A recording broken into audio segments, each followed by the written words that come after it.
Hello and welcome to another episode of History Hack. Alina cannot be contained today. She's very, very excited. Go on, Alina. Who have we got? Yay! I'm so excited because this is one of my hidden secrets, and I love this subject so much. Like, you can't really understand or hear from my voice that I'm excited, but I cannot wait to introduce you to this kick-ass archaeologist. Yes, I said it, kick-ass archaeologist and Pompeii expert. Pompeii is the more epic bit. The awesome Sophie Hay. She has excavated all around the world in places like Libya and Belize, but she's also done some boring academic jargon, which we're not going to talk about. But she has a great book coming out, which we'll be discussing. Hopefully we'll be discussing a little bit later. So welcome. Thank you. Hi, Sophie. Hello, Alex, and hello, Alina. It's very nice to meet you both. Alina, you know it's not a secret when you tell everybody on every episode that you're obsessed with archaeology and classical history. It's not a secret. Nobody knows. Okay, all right. Well, it's out now. Moving on from the little world that exists inside Alina's head. Sophie, where are you based? How's lockdown? Lockdown is fine. I'm in London. I escaped LA a couple of weeks ago, so that was I'm very glad to be back home. But yeah, no, lockdown for me, as I imagine a lot of other people who are freelance people who work at home, is completely normal, really, for me. So day to day is fine. Obviously, dread going out shopping. But yeah, no, I did 2 weeks without leaving the house at all, sort of self-quarantine or whatever. And yeah, no, it's fine. Awesome. Yeah. You got any pets to keep you company, or anyone else, or is it just you? No, just some house plants. and the dead people, obviously. Obviously, the stacks of dead people in my house. Yeah. Which is completely not disturbing for Alina or I at all, because we both share the same sad, tragic existence. Let's get to the dead people. Because Alina has been collecting questions for you on Pompeii, and people they erupted like a little volcano on Twitter, all of their own, full of questions for you. I know. I thought that up on the spot as well. Wow. Well done to you. I know. Anyway. You can tell this is the last recording on a Friday, can't you? Alina, give Sophie a question before she wonders why the hell she joined us on this Zoom call. I do feel sorry for her a little bit. But anyway, so John Hawke asks their best theory on eruption date. Why the apparent so many buildings left damaged from the earthquake were not repaired prior to eruption. And go. Oh, right. Okay. Well, it's a good question to kick off with, because obviously we only have Pompeii because there was an eruption. So in terms of how we always think about it, it's like there's a traditional date that we got from Pliny the Younger, who wrote letters 25 years after the event. So you've got to kind of imagine he's got a very good memory. But the fact is we don't have the original letters. We have copies done in the medieval period. And basically when the scribes are kind of transcribing these things, I think when they get to bits that they can't quite see clearly because, you know, they're smudged or whatever, they just kind of make it up. And so we have a series of these letters, which date the eruption to, at least we have AD 79. So we've got the year. The precise date ranges from the 24th of August. There's one in October, there's a 3rd of December or something. So I think obviously that part was unclear in the copy they were making. And we've just plumped for one copy, which we kind of use as canon. So we plumped for the best copy, which dates it at the 24th of August. And that's been the traditional lazy way because we haven't bothered looking at the sources. But as the question suggests, what's the theory? Because in fact the archaeology comes to the rescue a little bit here, as it always should with written sources, I feel, as an archaeologist. And all I can say is thank God for the pomegranates. If we didn't have the pomegranates, we'd be a bit stuck, because pomegranates tend to ripen in sort of September-ish time. So that's sort of more towards autumn than midsummer. And because we've got from places like Pompeii, Herculaneum, Atlantis, or all those kind of Vesuvian sites, we've got evidence of pomegranates that were plucked off the tree, so ripe. So there's no real way that the eruption could have taken place in the middle of August. There's loads of other bits of evidence, but none of it is quite as sort of secure, if you like, in my mind, as the pomegranates. Oh, there's the wine. So we know the wine is always important. Oh, I know. It always comes back to alcohol. The saviour that is the alcohol. So we know that they make wine and they take the grapes off the vine and stuff in probably sort of October, late September, October time. That's the usual kind of time for the harvest. And in some of the sites, we can see that they've got these huge, so where they press the wine, they have these huge sunken ceramic vessels called dolia. I mean, you can sort of sit a family of 4 in them. They're that kind of big. And they're found to be full of wine. There's wine sort of residues and stuff all over them. So the fact that they must have done a harvest quite just before the eruption also again kind of negates this 24th of August date. So again, I think we're looking at sort of late October. Now there's people say, they say things about the clothes that they're wearing. They're like, oh, they're very heavy clothes. You're like, well, yeah, no shit. Volcanic material dropping on you and you're outside, you're not going to be wearing, your finest linen. You're going to be wearing kind of the heaviest clothes you've got to protect you. So the clothes is kind of, well, yeah, you can't kind of say yay or nay on that. And then the last thing that was found, or the most recent thing I should say that was found, was this charcoal writing on the wall. They call it graffiti, but it's not technically. It's just writing on the wall. And it has a date on it, and annoyingly, it doesn't have the year. So we know that this person wrote this thing, and they mention the date of the 17th of October, but they miss out the year. So it could have been, 17th of October, I don't know, 71.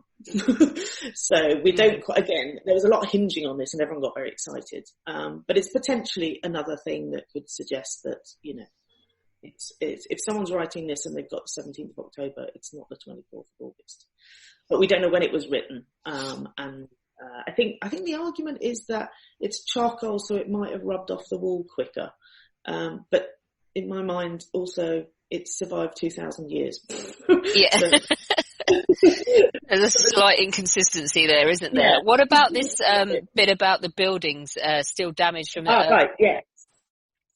So that's another good thing, because everyone kind of says, but surely. And then you think, well, actually, I lived in Pompeii for 4 years, solid, and I experienced a lot of earthquakes. So there was one morning when I woke up and I was basically travelling along the length of my room in my bed.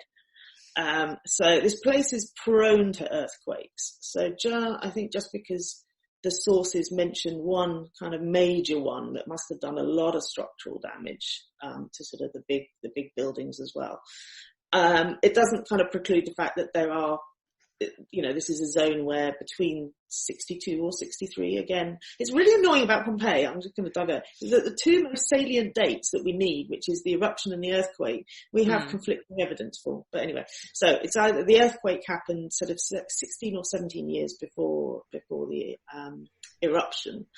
And in fact, but between those years, there's probably huge amounts of other tremors, earthquakes and whatnot that maybe not recorded, but maybe those were other sort of, the buildings are showing signs of having been structurally damaged because of those. And in which case, of course, they're not all repaired straight away. I mean, how many people really repair things straight away? If your building is structurally sound and you've got some plaster that fell off, you might not run to do it straight away anyway.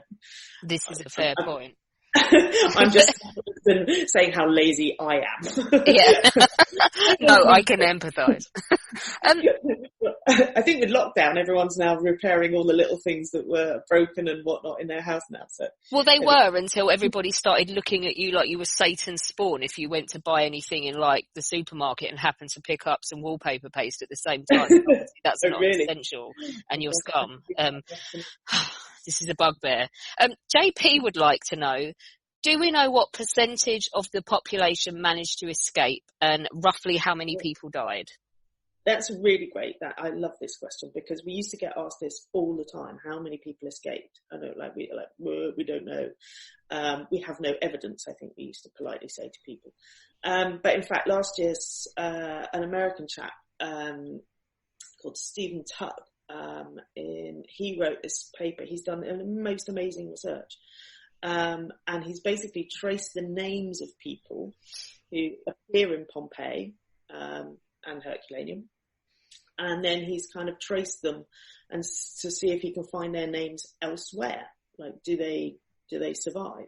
And I mean, this is a sort of Herculean task, to use a Pompeii. But his results, and of course everything's a bit, shady because you can't always be sure that, if it's Mr. Jones, how many Joneses are there?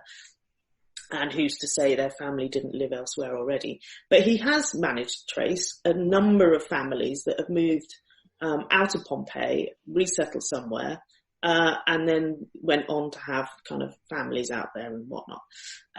So there definitely were survivors who left, probably in the earlier stages of the eruption. And the interesting thing is that they don't go very far. So you'd think this sort of Vesuvius thing is erupting. But you think you would get away from the giant mountain that spits fire? No, that would be my immediate reaction if I saw it going off. Let's go and live somewhere where we can't see that thing.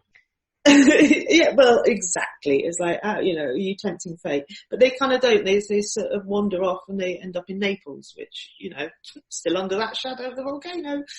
It blows my mind that obviously we have Pompeii and we know how horrible it was when the volcano went off, and yet Naples sits right underneath it. And is it not geologically overdue? I know that means like in a big span of years. Yeah.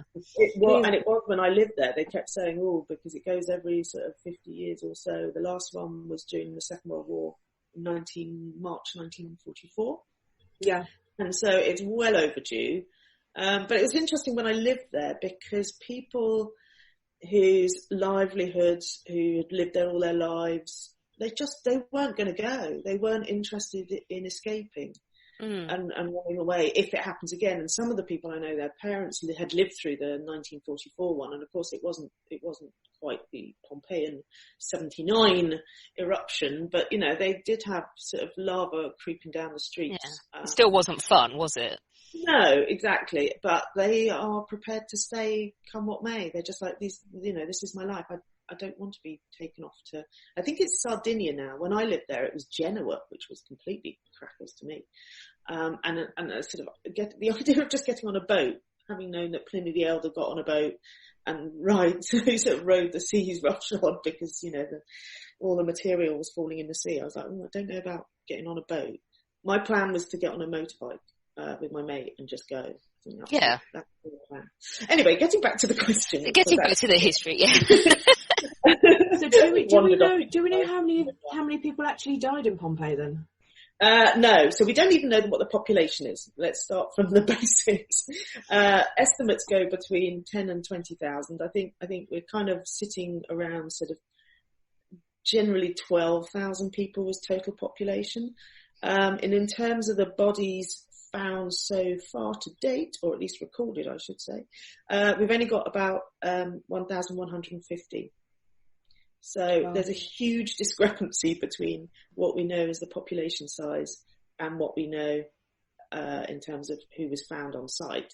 And then you have to kind of factor in, obviously, did the rest all survive and run away? Unlikely. So I think we have a little bit of a discrepancy there. So I don't think making kind of total numbers or percentages is particularly useful. And certainly we haven't even finished excavating Pompeii yet. So there's a whole third that hasn't been excavated. And also early excavations weren't really terribly interested in finding these bodies. They were out for, the crown jewels, as it were. That kind of sucks, really. Well, different times, and now we're all very concerned, and we do, and our technology's changed, so actually, the bodies now can tell us so much about the health of the person and their diet and all of this. But when they started excavating in the mid 18th century, They didn't give a damn about the pomegranates. No, they didn't. Exactly. Little did they know. So I think we have to blame a bit on the excavation techniques as well, and a gap in our knowledge.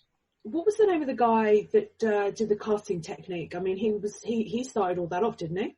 Well, sorry, I'm just to throw a question in there. No, it's good. But it's a little bit of a bugbear for me. So Fiorelli, it's Giuseppe Fiorelli, who was the one. Director of Pompeii from 1860 to, I can't remember when, early, anyway, a good length of time. You caught me out. I'm useless at dates, by the way, which is why I like Pompeii, because it's like one cut-off date, and then after that, I don't have to care. But yeah, so Giuseppe Fiorelli comes in as director, and in fact, they're already casting things. This is where it's kind of a bit blurred. He's kind of hailed as this genius who invents the casting technique. But in fact, they've already done casting of wooden items like doorways and things like that. So basically anything wood and organic decomposes in the ash, and you can then pour the plaster in, make a cast, and then you chip away the ash and you see what you've got. But they've done a lot of doors before that, so you have these really lovely casts of doors, and you get the wood imprint. But yes, he was technically the first to do a body.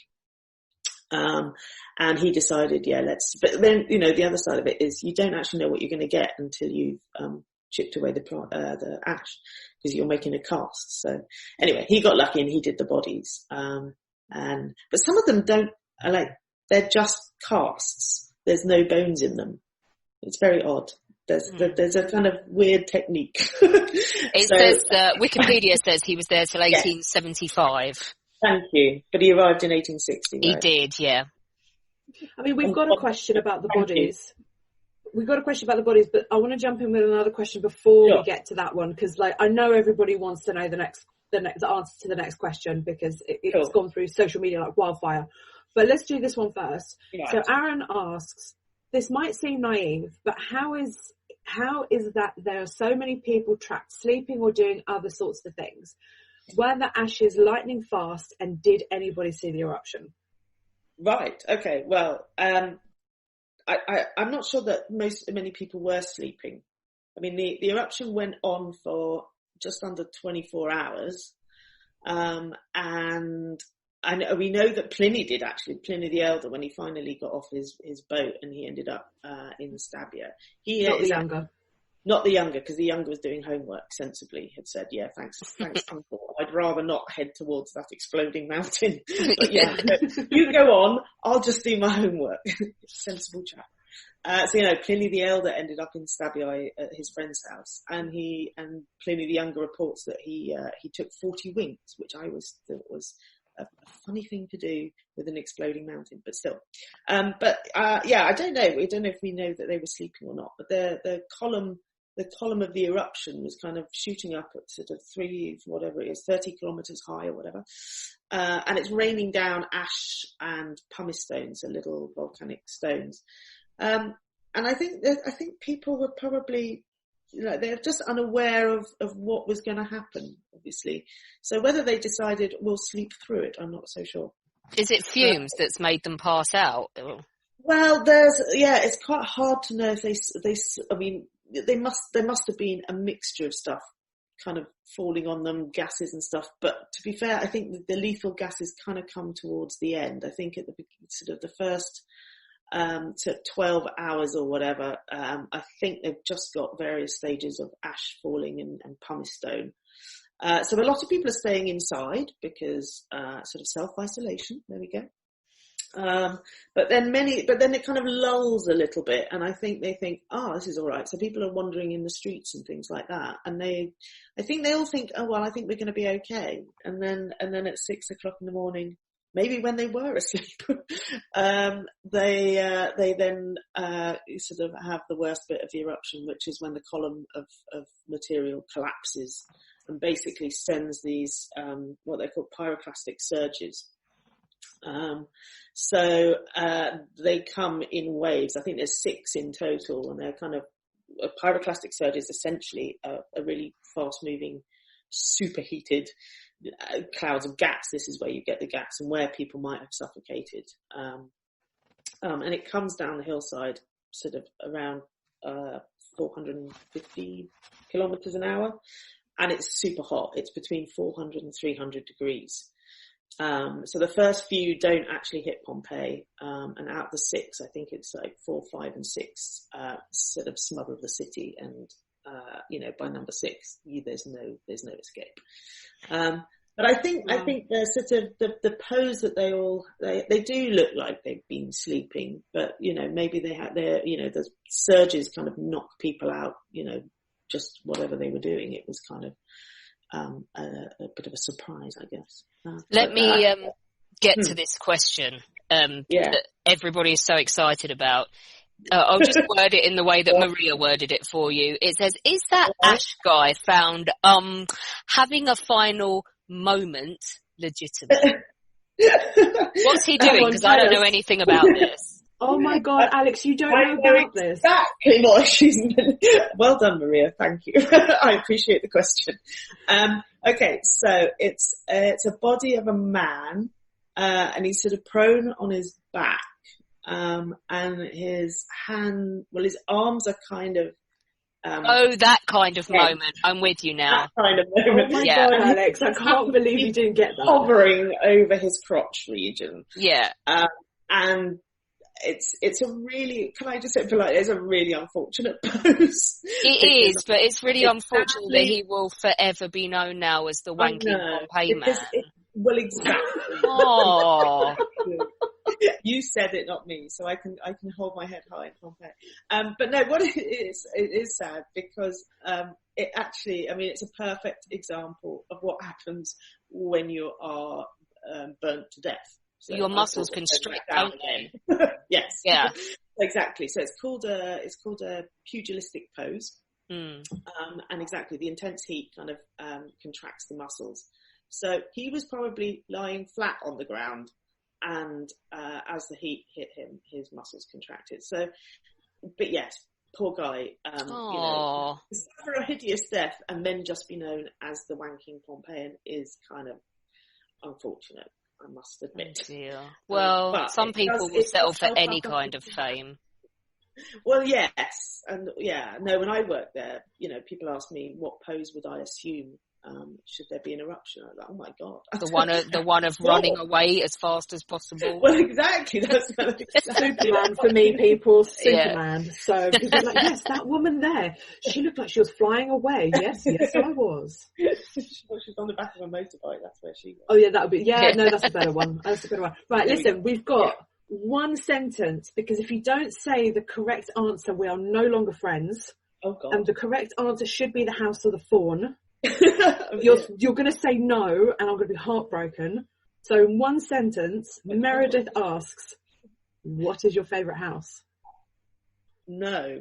No. I'm sorry. Mine's the one with the Alexander mosaic. That's the House of the Fawn. Woo! You guys, was this like conspiracy? No, I mean it's big and. It doesn't Tell us yours, Sophie. You're the expert. It does not get my juices flowing. Okay, well, for me, I'm split in so many ways because there are so many fantastic houses in Pompeii. But I think my favourite is going to be the house of Julia Felix, or Felix, however you'd like to say it. And my explanation, because everyone's going, who's she? Where's she? I like the house because it gives us kind of, I don't know, like an insight into the owner so much. And she's kind of quite a badass woman, and I kind of really respect her.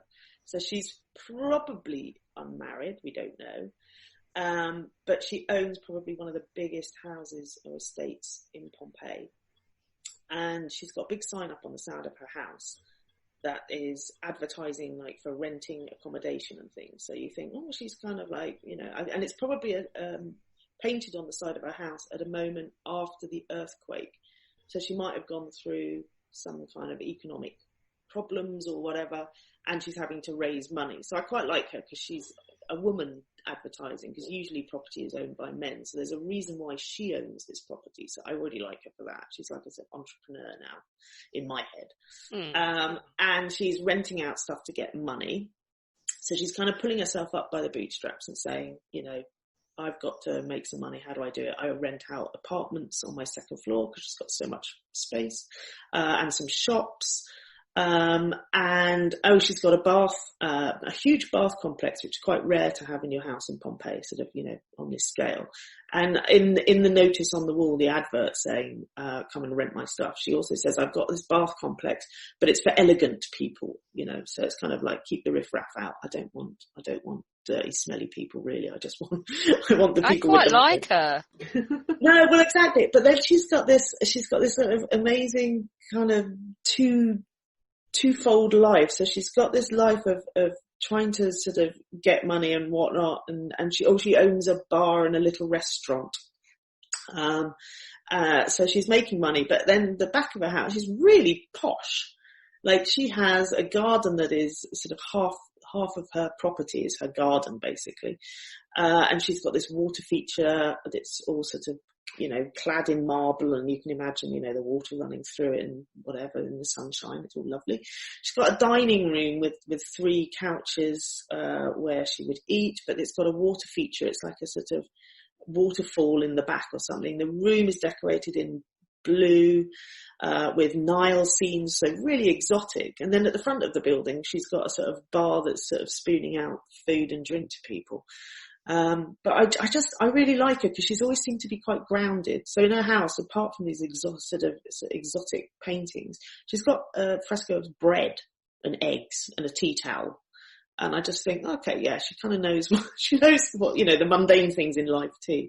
But the other cool thing she has are these frescoes of the Forum in Pompeii, so we can actually recognise it as the Forum in Pompeii, which is like having a photograph of the Forum. It's amazing.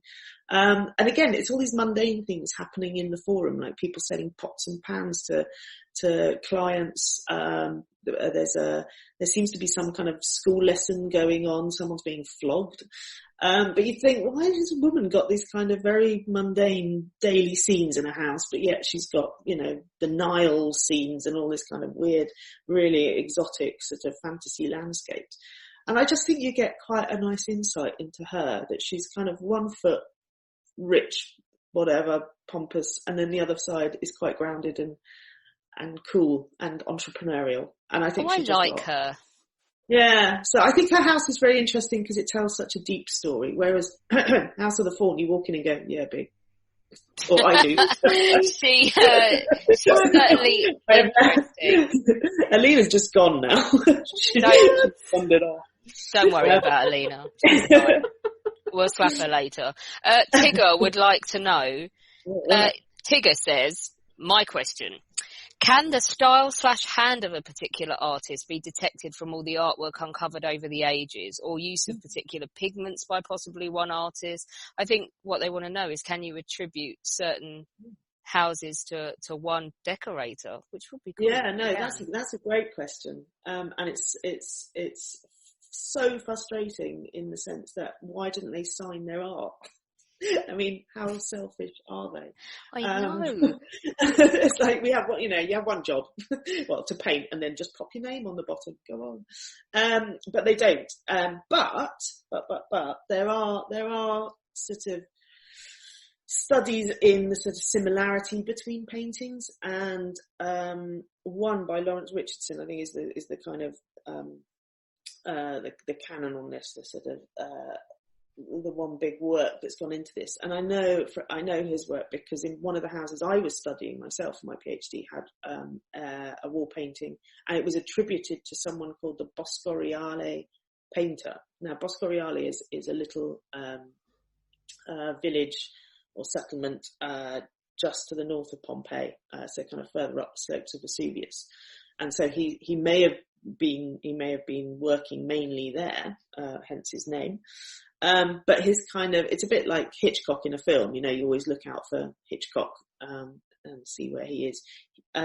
This Bocoriale painter would usually include like a shadowy traveller type figure in his works.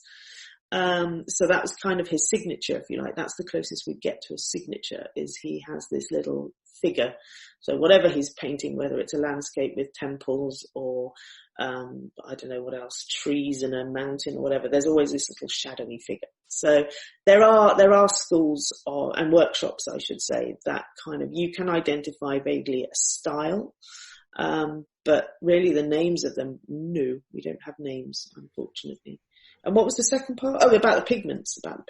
Again, I don't think we can attribute certain pigments to certain artists, but we can certainly attribute them to certain workshops. Not everybody could have access to some of these pigments, because some of them are really kind of luxurious. The blue, for instance, which is what I was droning on about in Julia Felix's house, is very rare. It's very expensive, so it's not used much. It comes from lapis lazuli, the stone, which comes from kind of Egypt and stuff. So you have to be quite well off to kind of import these things. Whereas Pompeian red, as the name suggests, is really common because you can source it locally. It's made from the local stone. So I think the pigments thing is a bit harder, but there must have been some differentiation between who could attain what. But I kind of, in my weird brain, I quite like the idea that some painters were like good at some things, but really shit at others. So there's the Venus in a shell in one of the houses, and it's this great painting, and it's got Mars at one end, and then Venus is reclining in this shell, and it's sort of, Botticelli, eat your heart out. But if you look at her leg, one of her legs is kind of looks like she's double jointed or triple jointed or something. It's really bad. So it's kind of like, oh, he was really good at plants and birds and whatnot, but he really failed on the anatomy lesson. And yeah, her leg looks really weird. So if you Google Venus in a shell in Pompeii, you'll see exactly what I mean. It's sort of twisted round and whatnot. So I quite like the idea that if you find another one where the leg is really weird, it could be the same guy. Or woman. Who knows? I'm not going to be sexist over who paints what. Sticking with the whole idea of frescoes. Yes. Artwork for people that don't know what a fresco is. Peronella actually asks, let's get a little bit controversial here. Are you ready? Are you ready for the controversial question? God. Yes. I thought that was the right Oh, we haven't even started yet. No, we're going to get really controversial here. So, The new frescoes are nowadays left where they're found, aren't they? Is it appropriate for their conservation? Ooh, controversial. Yes. And I'm a complete fence sitter on this. Half of me just loves seeing and thinks it's really important to see the fresco in context. So, where it was found, in what room, what wall, the feeling of what it does in that space and how it works in that space and how it was probably intended to work and all the rest of it. And I think you only get that when you see it on site, in situ, still on the wall.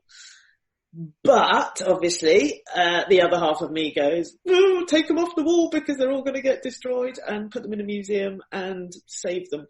But I just, it's hard. And I think in the past, there was no question. They just, ripped them off the walls and took them to the museum. And you go to the Museum of Naples now, and it is an absolute joy because you wander around and you see amazing painting after amazing painting after amazing painting. But then you think, well, how did they choose what was coming off, what was coming off the walls? Not everything was kind of coming off the walls. So we've lost a lot because it was left on site. So then you think, well, there we go. There's your kind of answer. If you want it to be preserved, you might have to take it off the wall, but then you lose the context. So I'm kind of hoping that in sort of more sort of recent times that this conservation element is much more seriously taken, and also the understanding of context. So I'm sure what they're doing now in the new Region 5 excavations, so where they found the Leda and the Swan and all those lovely mosaics as well, because obviously mosaics are fragile as well as wall paintings. But I'm assuming that they are using techniques and really kind of thinking through what kind of protection they can give them, sort of coverings and things. Because in the past, they would put a little bit of glass over it, and that just got dirty, and then the rain spattered into it, and then you can't see anything, and B, the thing is getting destroyed. So I think it's a healthy balance between the two. I think if they can stay on site under a good, proper protection, a proper ceiling, then leave them. If they're more kind of liable for being sort of exposed to the elements, then I agree. We wouldn't know half of what we knew about the frescoes in Pompeii had they not been taken off to a museum. But good question. I'm a fence sitter. It's like half and half. It sounds like the safest place to be on that.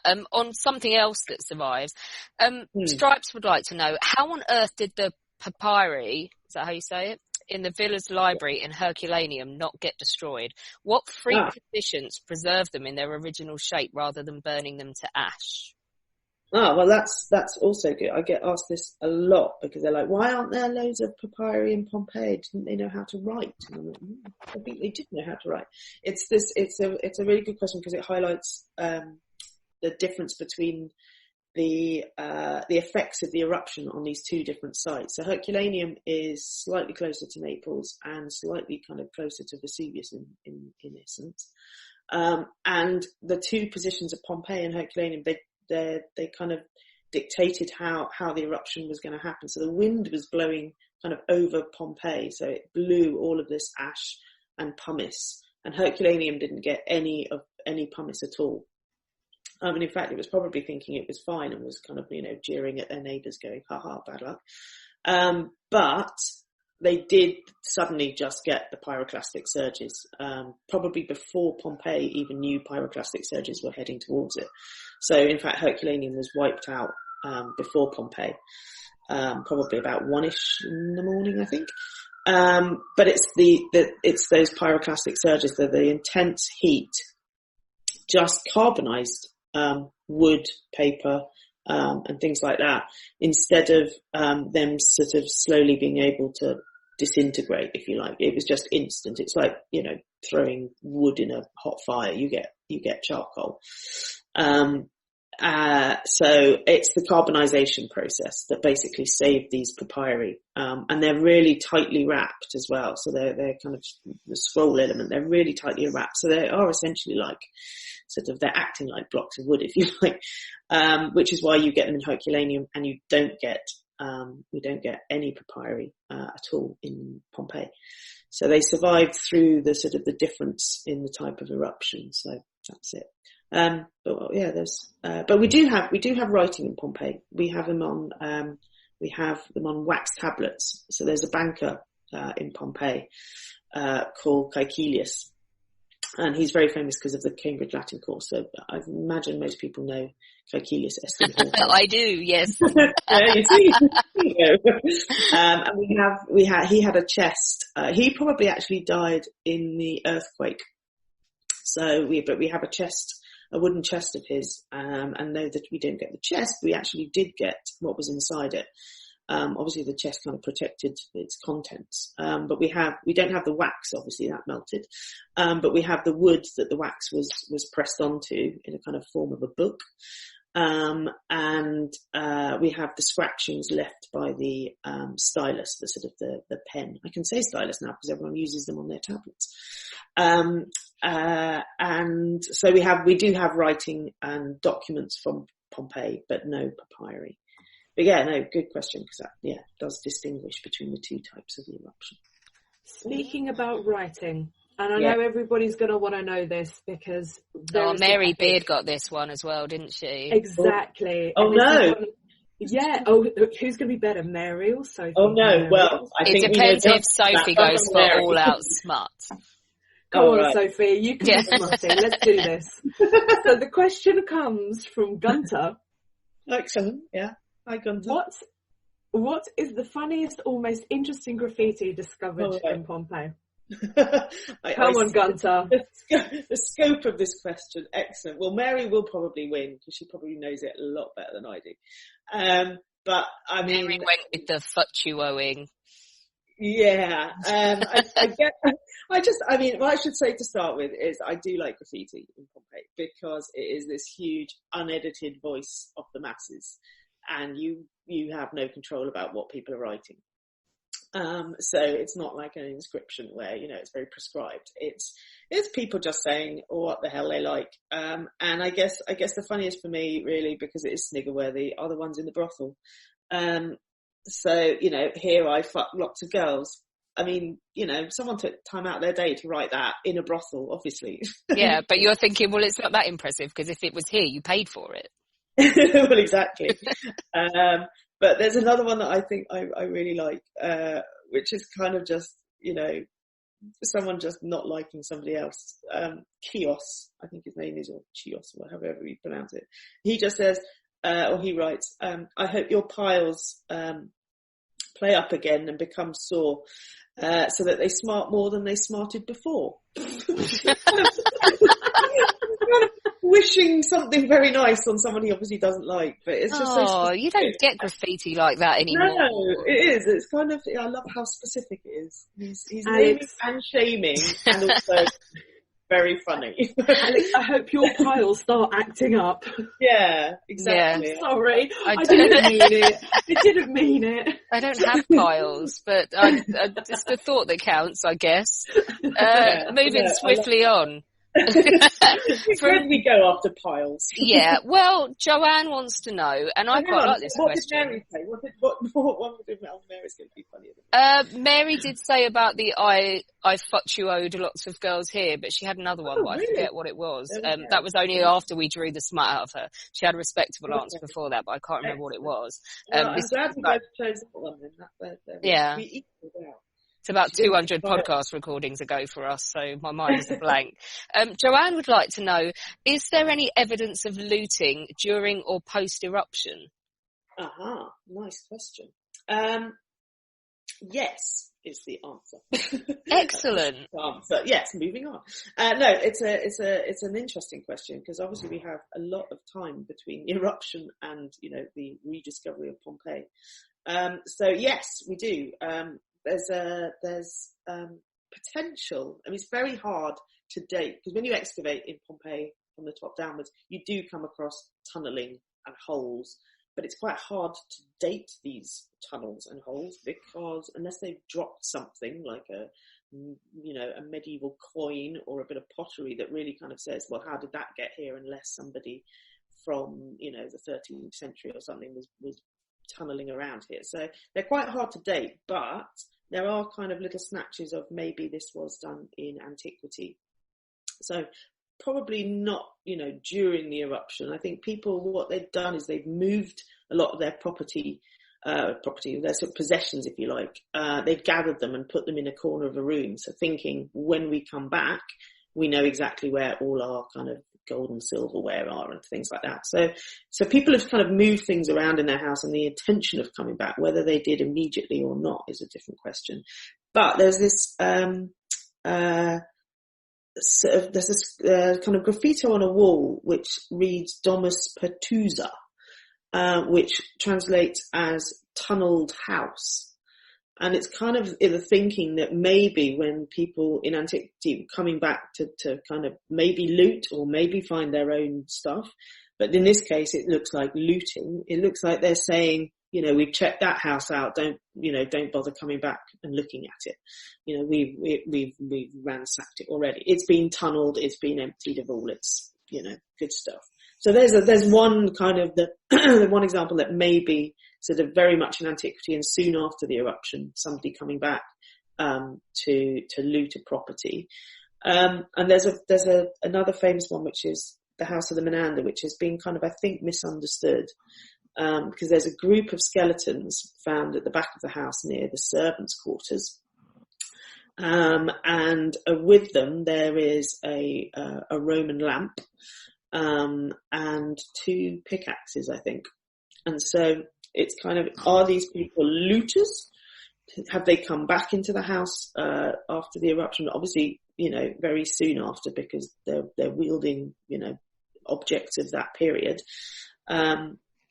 Or is it people actually just trying to scrape their way out of the house during the eruption and they just failed? I think the latter, personally. I think that they are the group of slaves within the house. They're trying to sort of cut their way out, and they come across a wall and they can't sort of scrape at it. You know, they've tunnelled enough, but they can't get through the wall. And the other evidence in this house suggests, in fact, that the slaves stayed put loyally, stupidly but loyally, because the main slave, the procurator, I think they call him, he's found lying on his bed in the little sort of room, in his little bedroom, which is sort of by one of the entrances to the house. Kind of, you know, he's protecting the house to the last minute. So there's a chance that the slaves were kind of still in the house, and that maybe the sort of the rich occupants had maybe had made scarpered, or were not there even at the time of the eruption, but that the slaves were there. And then we get later on, obviously, we get a lot more tunnelling and signs, and then in the Bourbon period, obviously they're tunnelling rather than excavating at that point, which is why there's always a bit of a confusion of whose tunnels are whose. But there certainly is evidence of infiltration back into Pompeii. So in antiquity and more recently. That would be my answer. Let's get into a little bit of rewriting history. Okay. We've had quite a lot of that recently. Not from us though, not from us, just so everybody knows. This is not a question from our Alex, it is a question from Alex, but not our Alex. Okay. Is there... This is far too intelligent to have come out of me. Lies, Alex, lies. You're very intelligent. So, is there any discovery in Pompeii that has caused history to be rewritten? For example, something that turned out to be unique for Pompeii and not a representative for general history? Oh, wow. Oh, that's a good question. Well done, Alex, whichever Alex it is. Not me. All right, I'm claiming it if it's good. It was me. It was you. Well done, Yeah. Alex. That's really hard. I mean, for me, I think there's probably all the Pompeianists out there going, well, obviously this, and I'm like, I can't actually think. Maybe come back to me on that one. No, I think, I guess there are things in Pompeii that are probably not, I wouldn't say unique. I mean, this is me speaking, not the intelligent people who know more than me. But I say that they're not unique to Pompeii, but they're kind of quite rare as an occurrence. So that, yes, if we'd found Pompeii and just said, oh, all Roman towns have this, we'd be very wrong. And the thing I'm thinking of is the stepping stones in the street. So these massive blocks that sit in the middle of the road, and they're like sort of they look like zebra crossings, but in 3 dimensions. So you kind of jump from the pavement onto the stone, onto another stone, and then back onto the pavement. And I think, you know, there's such a feature of Pompeii. And then you walk around, and I've seen a lot of Roman places around the empire, and they don't really occur anywhere else apart from a handful, I would say. I think that's the best way of saying it. A handful of sites have evidence of these amazing stepping stones. And I think in Pompeii, it works really well, which again, it's kind of some sort of puts the point that all Roman towns are slightly different anyway, and to think that there's a blueprint for how towns should be and what things should look like, slightly out of kilt. But so Pompeii, when it rains in Pompeii, the streets just become like rivers. Most people visit in the summer, so they would not know about this. But believe me, when you work there all year round, you see the seasons. Because there's no real drainage going on like underground drainage, going on in Pompeii, and it's all left to the streets. And I think in ancient Pompeii, it would have been exactly the same. It's a kind of way of cleaning the streets too. And in fact, they even had water towers, with open tops, and they would let them overflow, so that the water just ran down the street, and it was a way of cleaning it. But at the same time, you then don't want to jump off a pavement into a road that is like a river. So these amazing stepping stones kind of help people to wheedle their way around Pompeii without getting their feet too wet. But yeah, I think that would be one of the things I can think of off the top of my head. And now I think that would be the one that, yes, sort of rewrites a little bit, because nowhere else has really got them. But I'm sure there's better answers. Let's stick with that. We'll stick with that answer for now. But, thank you. I'm gonna just do what I do best, basically, and take it back down another level. What is this about a secret room or a little room in a Naples museum that is full of peni? I have no idea what you're talking about. Next. No. This is the best part of the museum. I'll tell you right now, it's the best part of the museum, and I love it. I think it's great. And you can find some very, very, very interesting artifacts in this dark room. Well, the dark room with the interesting artifacts, it started out, it's now called the Secret Cabinet, I think. But it actually started out pretty much on day one of excavations. And I'm very proud to say, and this is back in, the excavation I'm talking about, 1755. So excavations started in 1748 in Pompeii. By 1755, they had reached the house of my favourite woman, Julia Felix, and they found this table. It's a very nice metal table, with 3 legs, tripod table, with 3 men, sort of holding up and supporting the tabletop. What they also found was that the 3 men had enormous giant penises sticking out. And the people excavating were kind of horrified, I think, is the way to look at it, that they'd found this like absolutely blatantly sexual object of 3 men with penises sticking out holding up a table. And so they carted it off, and it was one of the first artifacts to be carted off. And at the time it was being carted off to the royal palaces. So, they would just have a little room in their palace with all these dirty objects.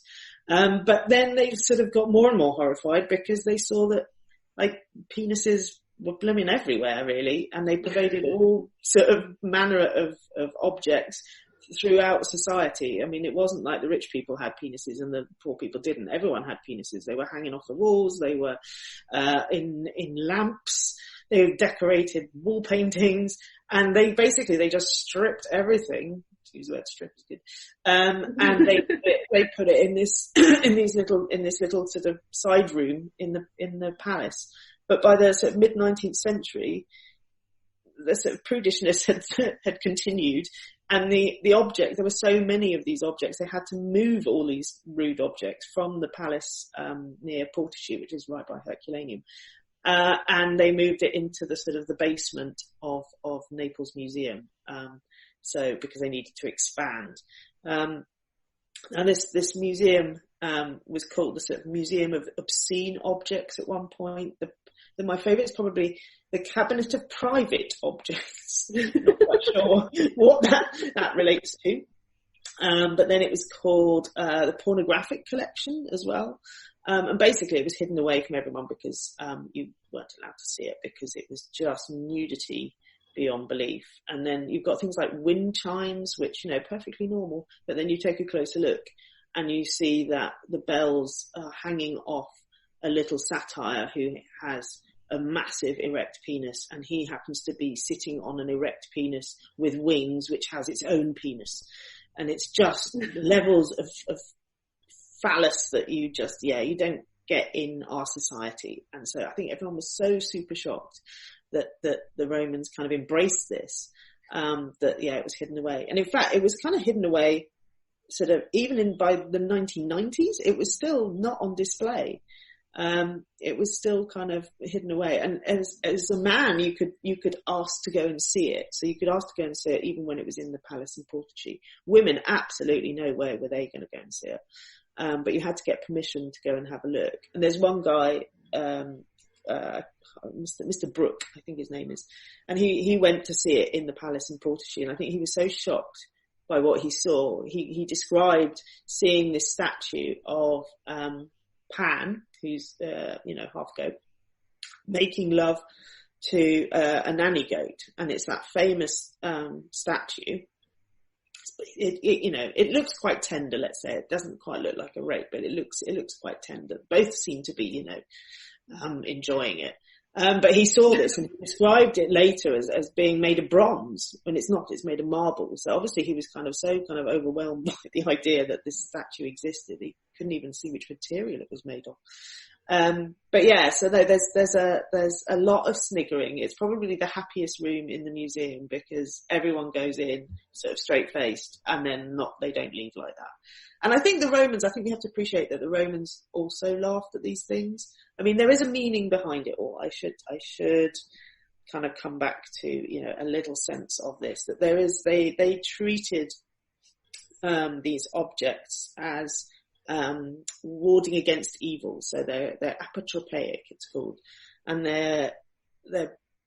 Pliny describes that, there's a sort of embodiment of the divine phallus that, you could kind of worship if you like, called the fascinus, which is, interestingly, here, take note, is where we get the word fascinate from. But the fascinus was basically the embodiment of the divine phallus. This was then a sort of cure for the evil eye, so it warded off evil. So the Romans used it in their wind chimes, in their frescoes. Priapus, obviously, number one. I do love him. Massive phallic man. Especially on the front of the house of the Vetti. I love that painting. That is, and watching people's reaction as they walk past, like, oh my god, there's a man with a huge penis. It's brilliant. Maybe guilty of taking quite a few pictures of that because I was so amused by it. But exactly, so people arrive with a straight face and they leave sort of sniggering. Well, I think exactly, you cannot have had that image in the Roman period without knowing that the Romans are also sniggering a bit too. I mean, it is still funny. It's just that they were using it in slightly different ways, but I think they did find it funny. But you do find all these penises. You find them carved in the walls of Pompeii and houses. They go above doors. They're often in kind of liminal spaces. So yeah, doorways, crossroads as well, kind of bringing luck. And, you don't die on the crossroad because you're hit by a mule out of control or whatever. But they're always going, you go through a space to another space, but you take luck with you. So they have these huge erect penises that just stuck out above your front door. I mean, massive. They've got some in the museum, in the secret cabinet. This is like that cave in Thailand that I've been to. Have you heard of it? You tell? No. No, there is a cave, and I think for similar cultural reasons, it's full of just every shape, size, form of dildo going, or like the sculptures of erect penises. And I can't honestly remember the logic behind it, but I don't think it's that far removed from what you're talking about. Oh, good. Excellent. Well, exactly. So there's the sort of, the explanation of why they're there. But actually, there's a lot of people who sort of say, he's got a tiny penis or he's got a big penis. So it is in humour as well. I mean, it is a kind of a put down or an insult. So they're not shy. I think that's the takeaway from this. They're not shy. But yeah, I think there is an element of, how many penises can we get on a wind chime? That's quite hilarious. As well as lucky us. I think we should try this. We need to try this out. Mate, I know. I've got a friend who's a smithy. We'll get on it. I can't believe in the gift shop in Naples that they don't have these wind chimes on sale. They would fly off the shelves. I mean, insane. But yeah, if you've got a mate I'm putting an order in. Perfect. Done. I got one. Alex, do you want one? Oh, why not? Just for the look on my mum's face. We have got one more question, haven't we, from Charles, who asked what over-sexualized artifacts were hidden away from various excavations. Any signs of male prostitutes? Okay, well, we have kind of covered the everything, anything with a penis on it kind of went. Which also, I have to kind of say that it does seem like a very kind of patriarchal society, that the penis is used as the lucky sort of talisman, if you like. There are no vaginas, there are no boobs of women used as kind of objects. So it kind of does, it does hint at the patriarchal society of the Romans. Yeah. But yeah, basically, yeah, anything that was deemed not to be seen because it was rude. Actually, going back to the Priapus one, just to kind of really flip around it in a circle, I found a picture in a book of the Priapus fresco in the 1960s. where you think, oh, well, 1960s, everything's kind of liberal, free and easy, and everyone's doing whatever. But it's not. It's got a little cupboard. It's in its own little cupboard. And if you're a man, you could ask the guard to kind of open the cupboard so that you could see it. But women were not allowed to see it unless they bribed the guards and stuff. But this was still happening in the 1960s. So I find it hilarious, really. And in fact, the secret cabinet really only opened to the public in 2000. That's when they re-established it.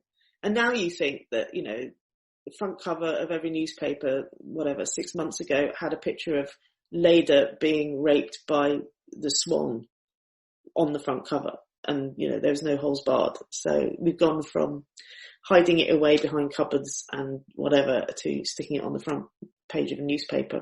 So, yeah, we've changed.